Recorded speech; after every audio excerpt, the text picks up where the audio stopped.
Hello friends, sensitive study point में आपका फिर से एक बार हार्दिक स्वागत है। हम क्लास 10 के बारे में अध्ययन कर रहे थे, जिसके अंदर हमने राष्ट्रपति, उपराष्ट्रपति और प्रधानमंत्री का अध्ययन कर लिया था। प्रधानमंत्री की शक्तियों के बारे में अध्ययन कर लिया था। उसमें मैंने आपको मंत्रिपरिषद के बारे में बताया था। अब देखिए मंत्रिपरिषद के बारे में, क्या होती है मंत्रिपरिषद, क्या काम करती है मंत्रिपरिषद, क्या कार्य है, इसके बारे में हम अध्ययन करेंगे। तो देखिए मंत्रिपरिषद यानी मंत्रियों का समूह, जिसके अंदर मैंने आपको 3 प्रकार के मंत्री बताए थे। एक मंत्री होता है कैबिनेट मंत्री, दूसरा होता है राज्य मंत्री और तीसरा होता है उप मंत्री। इन तीनों मंत्रियों के समूह को हम मंत्रिपरिषद कहते हैं। कैबिनेट मंत्री को मंत्रिमंडल कहते हैं और इसकी अध्यक्षता हमेशा कौन करता है?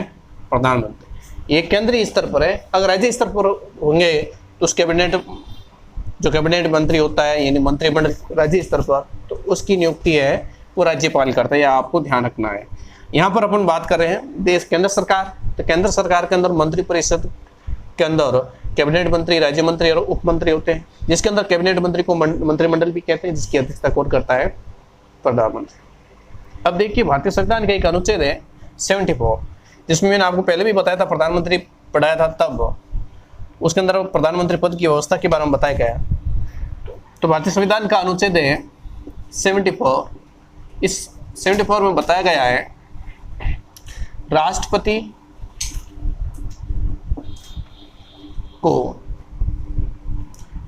को उसके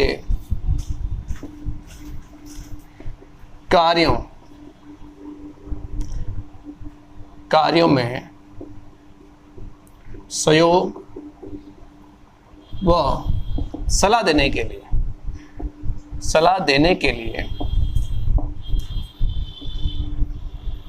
के लिए एक मंत्रिपरिषद होगी, जिसकी अध्यक्षता यानी मंत्रिपरिषद की जो अध्यक्षता है यानी उसकी अध्यक्षता, बैठक की अध्यक्षता, जिसकी मंत्रिपरिषद की अध्यक्षता प्रधानमंत्री करेगा। ये भारतीय संविधान का अनुच्छेद 74 ये भी बताता है। प्रधानमंत्री के बारे में बताता है, प्रधानमंत्री पद की व्यवस्था के बारे में। इसमें क्या, राष्ट्रपति को उसके कार्यों में सहयोग और सलाह देने के लिए क्या होगी? मंत्रिपरिषद, और जिसकी अध्यक्षता कौन करेगा? प्रधानमंत्री मंत्रिपरिषद की अध्यक्षता करेगा। अब इसके साथ आपको ये ध्यान रखना है, जो देश की सैद्धांतिक रूप से भारतीय संविधान में जो कार्यपालिका की शक्ति है, हम कार्यपालिका के बारे में अध्ययन कर रहे हैं। सैद्धांतिक रूप से संविधान में कार्यपालिका की जो शक्ति है, वो शक्ति राष्ट्रपति में निहित बताई है। किसके अंदर? राष्ट्रपति के अंदर। तो ये कार्यपालिका की जो शक्ति है वो राष्ट्रपति के अंदर है। और भारत के अंदर जो संसदात्मक व्यवस्था अपनी है, संसदात्मक, कौन सी व्यवस्था? संसदात्मक। इस व्यवस्था के अंदर कार्यपालिका 2 प्रकार की है। इसमें बताया गया जो राष्ट्रपति है वो संवैधानिक अध्यक्ष होगा। इसके अंदर ये बताया कि शासन का संवैधानिक जो प्रमुख होगा, संवैधानिक प्रधान, वो कौन होगा? राष्ट्रपति होगा। संवैधानिक प्रधान होगा राष्ट्रपति। परंतु जो कार्यपालिका का जो वास्तविक प्रधान है, वास्तविक प्रधान यानी वास्तविक मुख्य कार्यपालिका का कौन होगा? वो होगा मंत्रिमंडल इन कैबिनेट, मंत्रिमंडल सहित प्रधानमंत्री सहित मंत्रिमंडल। इसका मतलब है प्रधानमंत्री यानी पीएम सहित मंत्रिमंडल। यह आपको ध्यान रखना है। यानी आपको बताना है, भारतीय संविधान के अनुच्छेद 74 में बताया गया है कि राष्ट्रपति को उसके कार्य में सहयोग और सलाह देने के लिए एक मंत्रिपरिषद होगी, जिसकी अध्यक्षता कौन करेगा? प्रधानमंत्री करेगा। संवैधानिक रूप से जो कार्यपालिका की शक्ति है वो राष्ट्रपति के अंदर निहित होगी। भारत के अंदर संसदात्मक शासन व्यवस्था को अपनाया गया है, जिसमें कार्यपालिका का संवैधानिक प्रधान राष्ट्रपति होगा और तथा कार्यपालिका का वास्तविक प्रधान वो होगा प्रधानमंत्री सहित मंत्रिमंडल। ये जो है मंत्रिपरिषद का बेसिक आपको ध्यान है। अब है मंत्रिपरिषद का गठन कैसे होता है वो देखिए। तो गठन के अंदर कौन कौन आएंगे, मंत्रिपरिषद का गठन, उसके बारे में हम अध्ययन करेंगे। तो सबसे पहले मंत्रिपरिषद के अंदर गठन, तो सबसे पहले मंत्रिपरिषद के अंदर किसकी नियुक्ति होती है, प्रधानमंत्री की। और नियुक्ति कौन करता है, राष्ट्रपति। कैसे करता है, लोकसभा के बहुमत दल के नेता को राष्ट्रपति हमेशा किसको नियुक्त करता है, प्रधानमंत्री।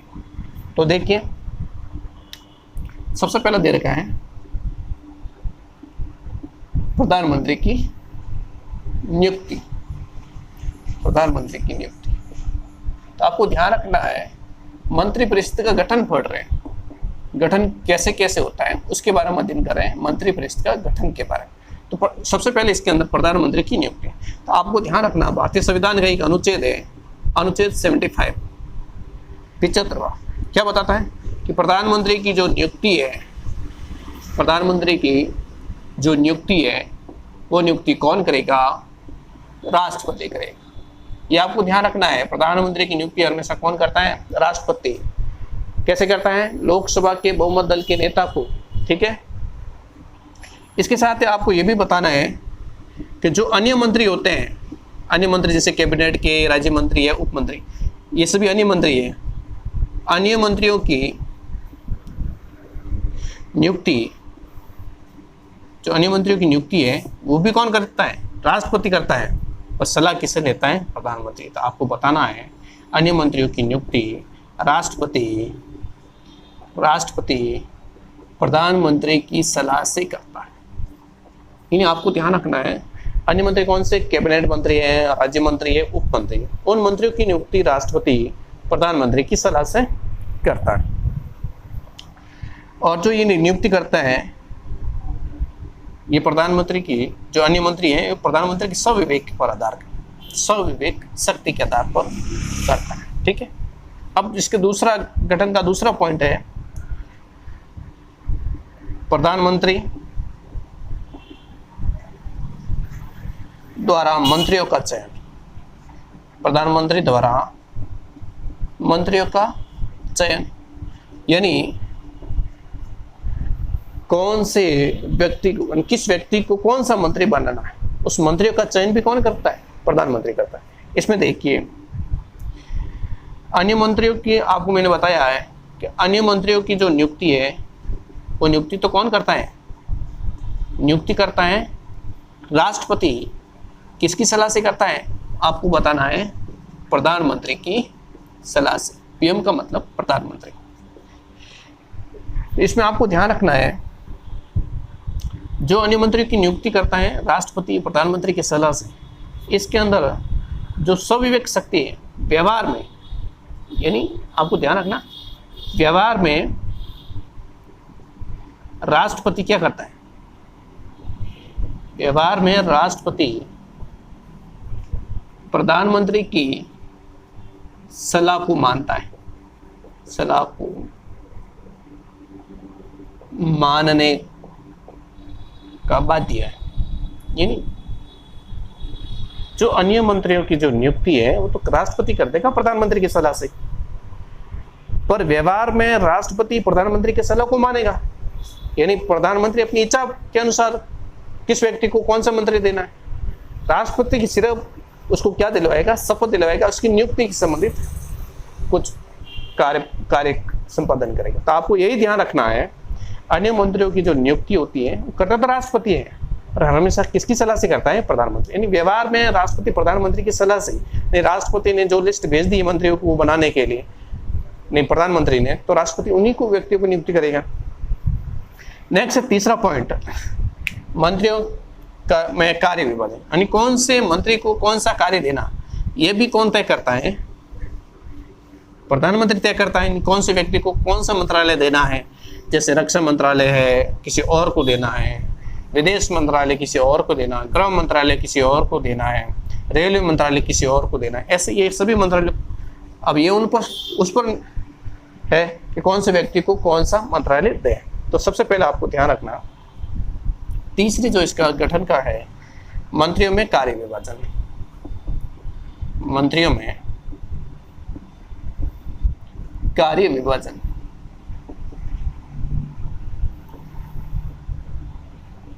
मंत्रियों के अंदर कार्य विभाजन। इसके अंदर देखिए, प्रधानमंत्री का सबसे कठिन कार्य है, प्रधानमंत्री का सबसे कठिन कार्य है कि मंत्रियों के बीच विभागों का क्या करना, विभागों का विभाजन या बंटवारा। इन कौन सा विभाग किस मंत्री को देना है, यह किसका कार्य है, प्रधानमंत्री का। इसके साथ ही संवैधानिक दृष्टि से देखा जाए, यानी वैधानिक दृष्टि से, कानूनी दृष्टि से देखा जाए, वैधानिक या संवैधानिक अब दोनों भी कह सकते हैं। संवैधानिक दृष्टि से ये प्रधानमंत्री की संविवेक शक्ति है, संविवेक शक्ति है, यानी प्रधानमंत्री की इच्छा पर है किस व्यक्ति को कौन सा मंत्रालय देना, ये उसकी संविवेक शक्ति है। इसके साथ ही वो हमेशा क्या करेगा, विभागों का जो वितरण करेगा, यानी कौन से विभाग का वितरण किस व्यक्ति को करना है, वितरण करते समय अनेक बातों का ध्यान रखेगा, अनेक बातों का क्या रखेगा, ध्यान रखेगा। यानी उस फील्ड का कोई व्यक्ति है, जैसे कोई डॉक्टर है तो इसको चिकित्सालय मंत्रालय देता है, या रेलवे से संबंधित कोई अगर स्थान से जीत कर आया तो रेलवे मंत्रालय दे देगा, अगर विदेश से कोई है तो विदेश मंत्रालय दे देगा। इस प्रकार के विभागों का जो अनेक बातों को वो खुद ध्यान रखेगा। फिर देखिए नेक्स्ट जो है, मंत्रिपरिषद के गठन के अंदर मंत्रियों के लिए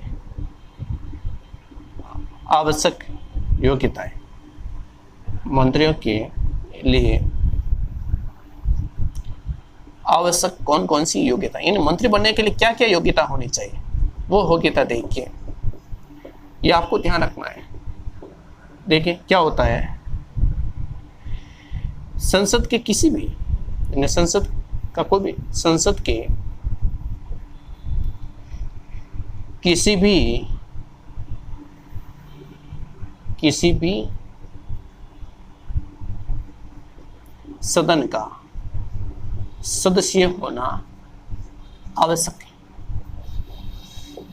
यानी अगर किसी को मंत्री बनाया गया है वो संसद का सदस्य नहीं है, तो आपको ध्यान रखना कि संसद के किसी भी, चाहे लोकसभा हो या फिर राज्यसभा, इन दोनों में से किसी भी एक सदन का सदस्य होना आवश्यक है। अगर वो सदस्य नहीं है तो 6 माह के अंदर 6 माह के अंदर संसद के किसी भी सदन का क्या होना चाहिए, सदस्य बनना आवश्यक है।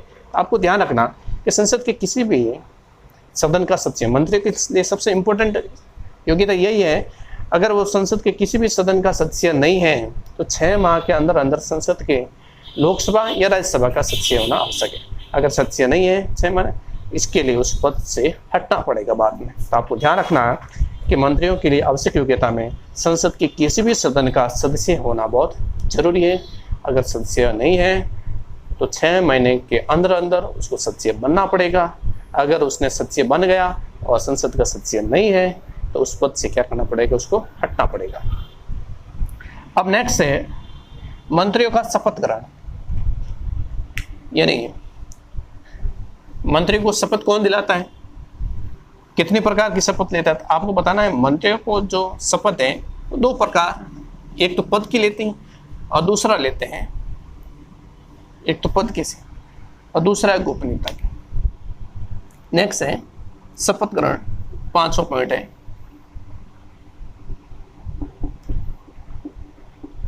मंत्रियों की शपथ। देखिए मंत्री की जो शपथ है वो शपथ कौन दिलवाता है, राष्ट्रपति, क्योंकि नियुक्ति भी कौन करता है, राष्ट्रपति। तो उनको शपथ भी कौन दिलाएगा, राष्ट्रपति।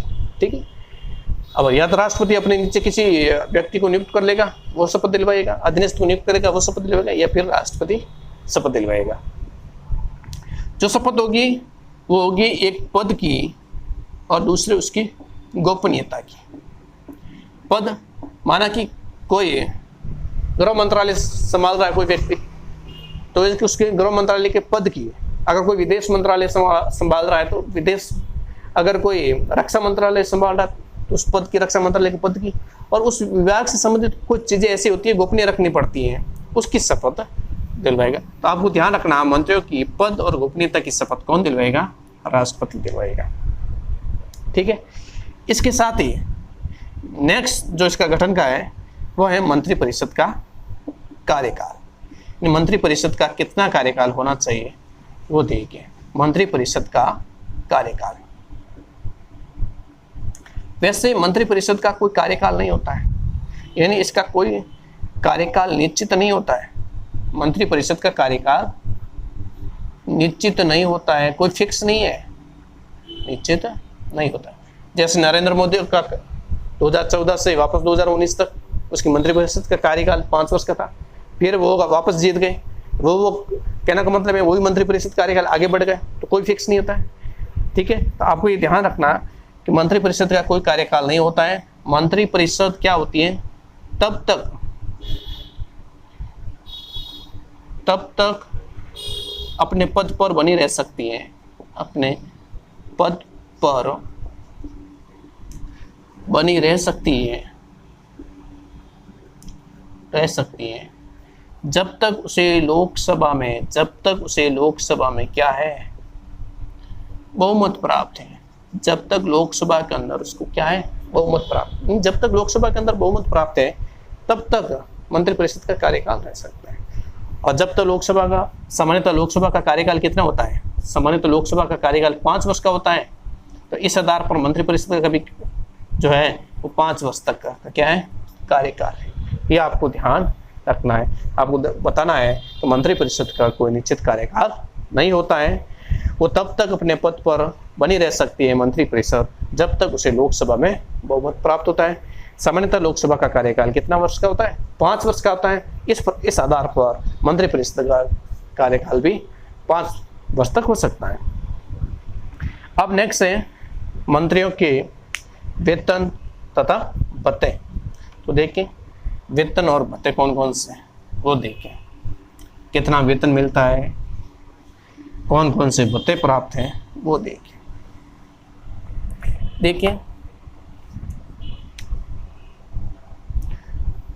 नेक्स्ट है 7 नंबर, मंत्रियों के वेतन भत्ते। ठीक है, वो भत्ते। अब देखिए प्रधानमंत्री है, कैबिनेट के मंत्री है, और कौन मंत्री है? राज्य मंत्री है, और कौन है? उप मंत्री है। उप मंत्री, इनका मासिक वेतन यानी प्रत्येक महीने का मासिक वेतन वो भत्ते का निर्धारण होता ना, भत्ते का निर्धारण कौन करती है? आपको बताना है, संसद करती है समय समय पर। यानी इनका समय समय पर वेतन बदलता रहता है, भत्ते बदलते रहते हैं। इन सब का जो निर्धारण है, प्रधानमंत्री की सैलरी है, कैबिनेट मंत्री की सैलरी है, राज्य मंत्री की सैलरी है या उप मंत्री की सैलरी, इन सभी की सैलरी है या मासिक वेतन है वो भत्ता है, इनका निर्धारण हमेशा संसद करेगी, समय समय पर अलग अलग प्रकार से करती है। और इसके साथ ही इनको अतिरिक्त कुछ और दिया जाता है, निःशुल्क इनको क्या दिया जाता है? फ्री के अंदर रहने के लिए आवास दिया जाता है। फ्री के अंदर रहने के लिए आवास दिया जाता है। फिर निःशुल्क वाहन दिया जाता है इन मंत्रियों को। इसके साथ ही अन्य सुविधाएं, बिजली है, ठीक है, यात्राएं हैं, उन अन्य प्रकार की सुविधाएं भी इनको दी जाती हैं। अब देखिए नेक्स्ट है मंत्रियों की श्रेणियां। तो मैंने आपको पहले भी बता दिया पिछली क्लास के अंदर मंत्रियों की श्रेणियां। वैसे ही मंत्रियों की कितनी प्रकार की श्रेणियां हैं आपको बताना। मंत्रियों की 3 प्रकार की श्रेणी है। अब कौन कौन सी है 3 प्रकार की वो देखिए। कौन कौन सी है 3 प्रकार की देखिए। सबसे पहला है कैबिनेट, कैबिनेट मंत्री। ये अपने विभाग के मुख्य होते हैं। जो विभाग होता है उस विभाग का मुख्य व्यक्ति होते हैं, ठीक है, मुख्य। प्रत्येक विभाग का मुख्य होता है इसके अंदर कैबिनेट मंत्री। जैसे गृह विभाग है, गृह विभाग का मुख्य कौन? गृह मंत्री होगा। रक्षा मंत्रालय है तो रक्षा मंत्रालय का मुख्य कौन होगा? रक्षा मंत्री होगा। विदेश मंत्रालय है तो विदेश मंत्रालय का मुख्य कौन होगा? विदेश मंत्री। ये क्या है? कैबिनेट के मुख्य, विभाग के मुख्य व्यक्ति होते हैं, मंत्री होते हैं। ये क्या होते हैं? शासन की सर्वोच्च इकाई है। कौन? ये शासन की सर्वोच्च इकाई। ये आपको ध्यान रखना। कैबिनेट मंत्री ही क्या करते हैं? मंत्रिमंडल, ये शासन की सर्वोच्च इकाई होती है देश के अंदर। इन्हीं के माध्यम से शासन किया जाता है। किसके माध्यम से? कैबिनेट मंत्री यानी मंत्रिमंडल के द्वारा। दूसरा होता है राज्य मंत्री। राज्य मंत्री क्या होते हैं? ये क्या करते हैं? कैबिनेट मंत्रियों की सहायता भी करते हैं। और कुछ ऐसे स्वतंत्र प्रभार के मंत्री होते हैं। कुछ विभाग ऐसे होते हैं जो कैबिनेट मंत्री के पास नहीं होते हैं, वो बच जाते हैं, तो स्वतंत्र प्रभार के रूप में मंत्री को दे सकते हैं। स्वतंत्र प्रभार का है, ठीक है, ये आपको ध्यान रखना। यहाँ पर कैबिनेट मंत्री में ये भी आपको ध्यान रखना, एक विभाग या दो विभाग एक व्यक्ति को दे सकते हैं, ठीक है, यानी कोई दो विभाग एक तो एक व्यक्ति को दे सकते हैं। और इसके अंदर क्या होता है? राज्य मंत्री, इनकी सलाह इसके नीचे के मंत्रालय होते हैं। और एक कभी कभार कुछ ऐसे मंत्री स्वतंत्र प्रभार के, यानी कैबिनेट मंत्रियों के पास वो विभाग किसी के पास नहीं है, तो स्वतंत्र प्रभार के रूप में उस मंत्री को वो मंत्रालय दे सकते हैं। तीसरा है उप मंत्री। उप मंत्री में क्या होता है? ये सबसे निचले स्तर के मंत्री होते हैं जो क्या करते हैं? राज्य मंत्री और कैबिनेट मंत्रियों की क्या करते हैं? सहायता करते हैं। ये आपको क्या करना है? ध्यान रखना है। ये हो गए आपके मंत्री परिषद का गठन। तो मंत्री परिषद आपको समझ में आ गई होगी। तो मंत्री परिषद के बाद में देखिए मंत्रिमंडल। मैंने आपको पिछली क्लास के अंदर मंत्रिमंडल और मंत्री परिषद के बीच में अंतर बताया था। क्या अंतर है? तो मंत्री परिषद के अंदर तो 3 प्रकार के मंत्री होते हैं, कैबिनेट मंत्री, राज्य मंत्री, उप मंत्री। और जो मंत्रिमंडल होता है उसके अंदर सिर्फ कैबिनेट मंत्री होते हैं, वो मंत्रिमंडल कहलाते हैं।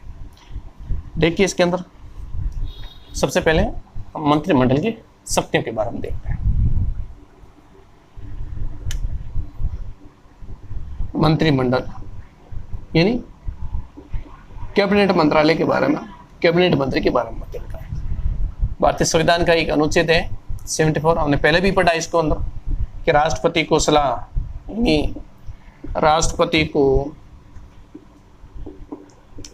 उसके कार्यों में सलाह व सहायता देने के लिए एक परिषद होगी, यानी मंत्री परिषद। एक परिषद होगी जिसका अध्यक्ष कौन होगा? जिसका अध्यक्ष प्रधानमंत्री होगा। इसके बारे में हमने पहले भी अध्ययन किया था। ये जो मंत्रिमंडल है, मैंने आपको पहले भी बताया, ये मंत्रिमंडल भारतीय शासन व्यवस्था का, भारतीय शासन व्यवस्था का सर्वोच्च इकाई है। यानी देश के अंदर शासन कौन करती है? शासन करती है मंत्रिमंडल, जिसके अंदर प्रधानमंत्री भी शामिल है। और इसकी अध्यक्षता हमेशा कौन करता है? प्रधानमंत्री करता है। ये आपको ध्यान रखना है। भारतीय शासन व्यवस्था की जो सर्वोच्च इकाई है, शासन करने की सबसे ऊपर इकाई है, वो है मंत्रिमंडल। भारतीय शासन व्यवस्था की सर्वोच्च इकाई, और जिसकी अध्यक्षता कौन करता है? प्रधानमंत्री करता है। पर वास्तव में, यानी संवैधानिक दृष्टि से देखा जाए, संवैधानिक दृष्टि से देखा जाए, ये सब शक्तियां किसकी हैं? राष्ट्रपति की शक्तियां हैं।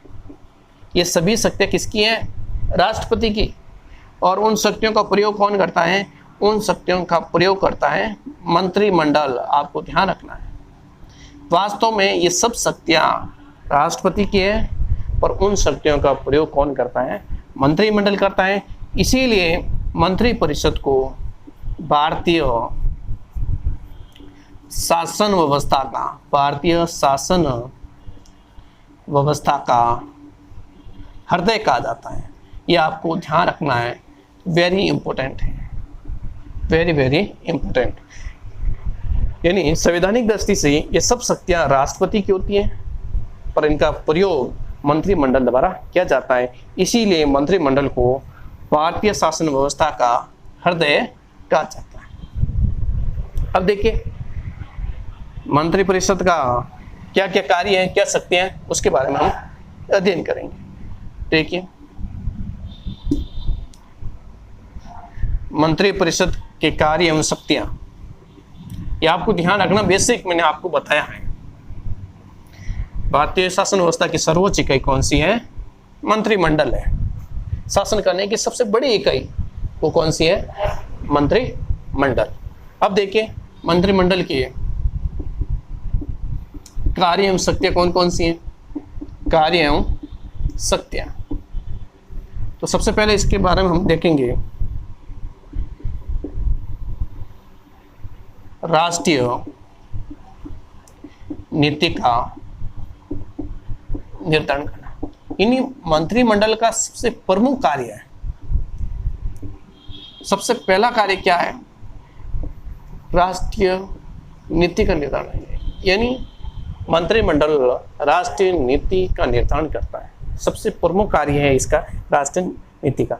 इसके साथ ये सोचता है, यानी इसके साथ ही आंतरिक क्षेत्र, देश के अंदर आंतरिक क्षेत्र में प्रशासन यानी शासन या प्रशासन एक ही है। प्रशासन के विभिन्न विभागों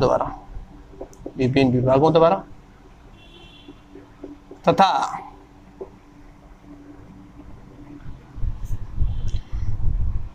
विदेशी के नहीं, बाहर के दूसरे देश हैं, विदेशी क्षेत्र में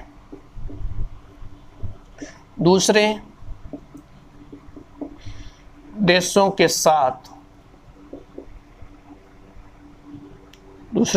साथ संबंध किस प्रकार,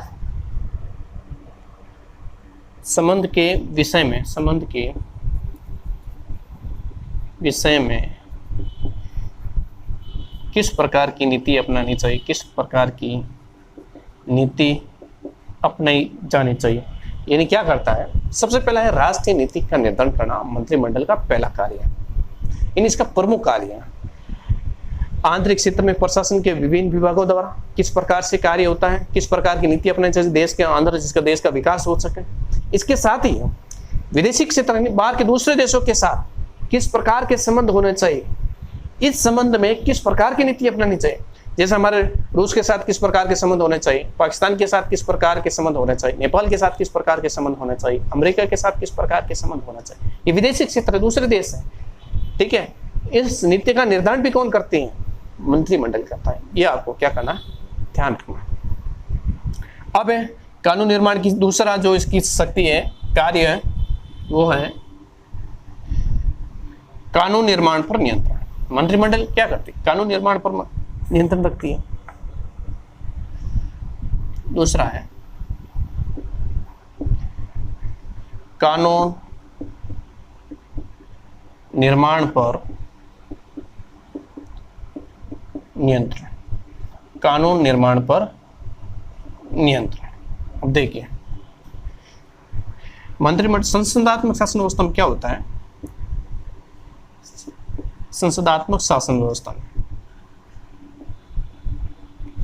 कानून पर जो नियंत्रण है, कानून निर्माण पर नियंत्रण, कानून निर्माण पर जो नियंत्रण है वो किस पर रहता है? मंत्रिमंडल का रहता है। ध्यान रखना है, संसदात्मक शासन व्यवस्था में कानून निर्माण पर जो नियंत्रण है वो किसका रहता है? मंत्रिमंडल। इसके साथ ही कानून निर्माण का जो नेतृत्व भी है, जो कानून निर्माण किया जाता है उसका नेतृत्व भी कौन करता है? किसका होता है? मंत्रिमंडल का होता है। यह आपको ध्यान रखना है। आपको ध्यान रखना है कि कानून निर्माण का जो नेतृत्व होता है वो हमेशा किसका होता है? मंत्रिमंडल। मंत्रिमंडल यानी कैबिनेट मंत्रालय का। इसके साथ ही मंत्रिमंडल द्वारा नीति निर्धारण भी किया जाता है, यानी किस प्रकार का कानून बनाना, इस संबंधी नीति का निर्धारण भी कौन करता है? मंत्रिमंडल करता है। ठीक है। और विधि निर्माण के लिए अतिरिक्त कार्यक्रम का भी निश्चित कौन करता है? मंत्रिमंडल करता है। आपको ध्यान रखना, कानून निर्माण पर नियंत्रण के लिए संसदात्मक शासन व्यवस्था में कानून निर्माण पर नियंत्रण मंत्रिमंडल का होता है। कानून निर्माण का जो नेतृत्व वो भी मंत्रिमंडल द्वारा होता है। इसके साथ ही कानून निर्माण की नीति का निर्धारण भी मंत्रिमंडल करती है। और किसी कानून के निर्माण का कार्यक्रम निश्चित भी कौन करता है? मंत्रिमंडल। यानी कार्यक्रम, कानून निर्माण का जो कार्यक्रम है उस कार्यक्रम का निश्चित कौन करता है? मंत्रिमंडल करता है। ये इसका दूसरा कार्य होगा। अब देखिए इसका तीसरा कार्य, मंत्रिमंडल का तीसरा कार्य है राष्ट्रीय कार्यपालिका पर सर्वोच्च नियंत्रण। राष्ट्र की जो कार्यपालिका है, कार्यपालिका क्या करती है? व्यवस्थापिका द्वारा बनाए गए कानूनों पर उस पर नियंत्रण करती है। तो देखिए तीसरा कार्य है मंत्रिमंडल का राष्ट्रीय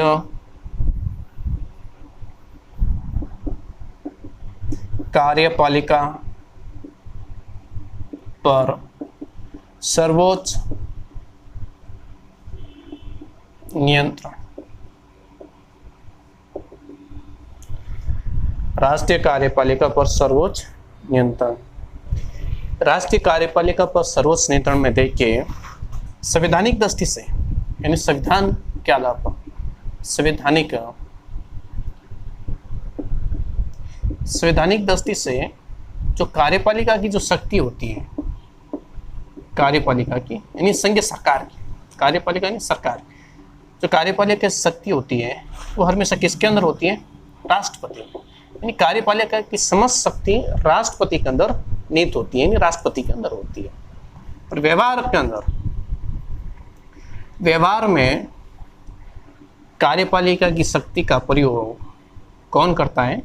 मंत्रिमंडल।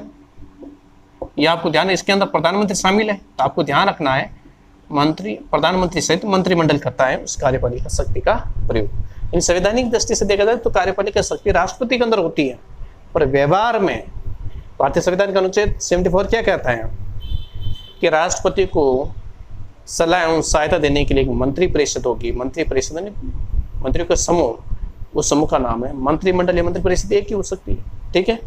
और उसका अध्यक्ष कौन होगा? प्रधानमंत्री होगा। यह आपको ध्यान रखना। तो संवैधानिक दृष्टि से कार्यपालिका की जो शक्ति होती है राष्ट्रपति के अंदर होती है, पर व्यवहार में कार्यपालिका शक्तियों का प्रयोग कौन करता है? मंत्रिमंडल करता है। इसके साथ ही मंत्रिमंडल के विभिन्न विभागों के अध्यक्ष भी होते हैं। मंत्रिमंडल के विभिन्न विभाग हैं, उनके अध्यक्ष भी होते हैं, और वे अध्यक्ष क्या करते हैं? उनके विभागों का संचालन करते हैं। ठीक है। और उनके कार्यों का देखभाल भी करते हैं, यह आपको ध्यान रखना है। मंत्रिमंडल के अंदर विभाग होते हैं, जैसे रक्षा मंत्रालय, ये कैबिनेट मंत्रिमंडल का ही भाग है। विदेश मंत्रालय, गृह मंत्रालय, ऊर्जा मंत्रालय। ठीक है। ये ऐसे अनेक प्रकार के विभाग है। इन विभागों के अलग अलग अध्यक्ष होते हैं, यानी जैसे रक्षा मंत्री, विदेश मंत्री, गृह मंत्री, ऊर्जा मंत्री। ठीक है। अलग अलग ऐसे मंत्रालय उनका संचालन करते हैं, उनके कार्यों का देखभाल करते हैं। ठीक है। अब देखिए वित्तीय कार्य, नेक्स्ट जो उसका कार्य है वित्तीय धन संबंधी मंत्रिमंडल का क्या कार्य है, क्या शक्ति है, वो देखिए। नेक्स्ट है वित्तीय कार्य।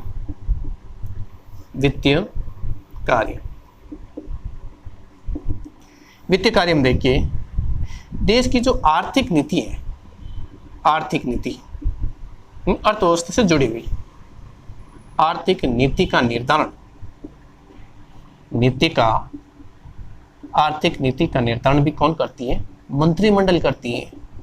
यानी किस प्रकार देश का विकास होगा, देश के लिए कौन सी योजना चलानी है, ऐसी ही नीति का निर्धारण भी कौन करती है? मंत्रिमंडल करती है। इसके साथ ही आपको यह ध्यान रखना है कि प्रत्येक वर्ष देश के सामने, देश के समूह, ठीक है, कितना खर्च हुआ, आय खर्च क्या, आय खर्च का ब्यौरा ये रखा जाता है। ये ध्यान रखना आपको कि प्रत्येक वर्ष देश के सामने क्या रखा जाता है, आय खर्च का ब्यौरा। देश को कितनी आय हुई, देश में कितना खर्च हुआ, इसका यानी बजट, इसको कहते हैं बजट, धन विधेयक, ये देश के सामने रखा जाता है। इसके साथ ही जो इसकी नीति का है ना निर्धारण, जैसे आय खर्च का, बजट का निर्धारण, ये हमेशा किसके द्वारा किया जाता है, वित्त मंत्री द्वारा, वित्त नहीं धन वित्त मंत्री द्वारा किया जाता है। इसके साथ ही आपको ये भी ध्यान रखना है, ये वित्त मंत्री हमेशा जो बजट है, यानी बजट है नहीं धन विधेयक, ये धन विधेयक कहाँ रखता है, कहाँ रखवाता है, ये हमेशा कहाँ रखता है, लोकसभा में रखा जाता है। ये आपको ध्यान रखना, मैंने आपको पहले भी पढ़ाए हैं, लोकसभा में उस धन विधेयक के लिए भी आय खर्च का ब्यौरा हमेशा वित्त मंत्री कहाँ रखवाता है, लोकसभा में रखवाता है। और हमेशा वो धन विधेयक यानी धन विधेयक को किसके सम्मुख, लोकसभा के सम्मुख प्रस्तुत करता है। ये था मंत्रिमंडल का वित्तीय कार्य। इसके बाद में विदेशी संबंधी क्या कार्य, यानी मंत्रिमंडल विदेशी संबंधित कार्य कौन कौन से हैं, यानी दूसरे देशों के सामने वैदेशिक संबंध, इसको कहते हैं वैदेशिक संबंधों का संचालन, विदेशिक संबंधों का संचालन। मंत्रिमंडल क्या करता है, विदेशिक संबंधों का संचालन करती है। जैसे देखिए युद्ध व शांति संबंधित, युद्ध व शांति संबंधी घोषणाएं भी कौन करता है, ये कौन करता है, मंत्रिमंडल करता है।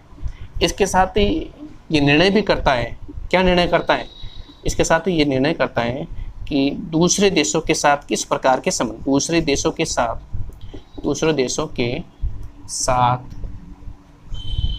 किस प्रकार के संबंध रखने हैं, यानी किस प्रकार के संबंध रखने हैं। इन युद्ध शांति संबंधित घोषणाएं भी मंत्रिमंडल ही करता है, ठीक है। मैंने आपको राष्ट्रपति की आपातकालीन शक्तियां पढ़ाई है, वो सभी आपातकालीन शक्तियां मंत्रिमंडल पर निर्धारित है। और ये भी तय करता है कि दूसरे देशों के साथ किस प्रकार के संबंध, जैसे भारत और पाकिस्तान के संबंध बिगड़े हुए, भारत और चीन के संबंध बिगड़े हुए, ये निर्धारण भी कौन करती है, देश की सरकार, यानी शासन की सर्वोच्च इकाई मंत्रिमंडल, ठीक है।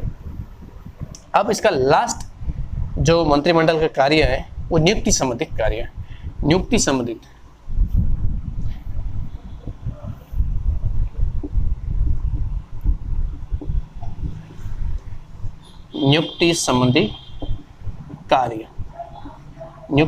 कार्य देखिए,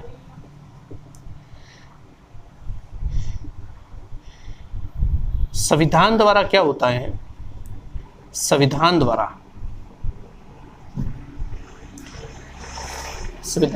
राष्ट्रपति को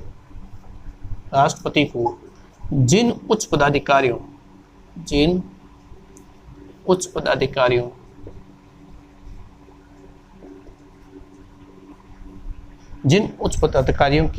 को नियुक्त करने की शक्ति दी गई है। यानी संविधान ने राष्ट्रपति को जिन उच्च पदाधिकारियों को नियुक्त करने की शक्ति दी गई है, व्यवहार में वो शक्ति किसके पास है, व्यवहार में वो शक्ति मंत्रिमंडल के पास है। यानी संविधान द्वारा राष्ट्रपति को जिन उच्च पदाधिकारियों की नियुक्ति की शक्ति प्रदान की गई है, व्यवहार में उन उच्च पदाधिकारियों की नियुक्ति मंत्रिमंडल के पास है। कहने का मतलब है मंत्रिमंडल क्या करेगा, उस जिस पदाधिकारी की नियुक्ति करनी है उस पदाधिकारी के लिए एक आदेश लेकर आएगी और उस आदेश के तहत राष्ट्रपति उन पदाधिकारियों की क्या करेगी, नियुक्ति। आज की क्लास यहीं समाप्त कर रहे हैं।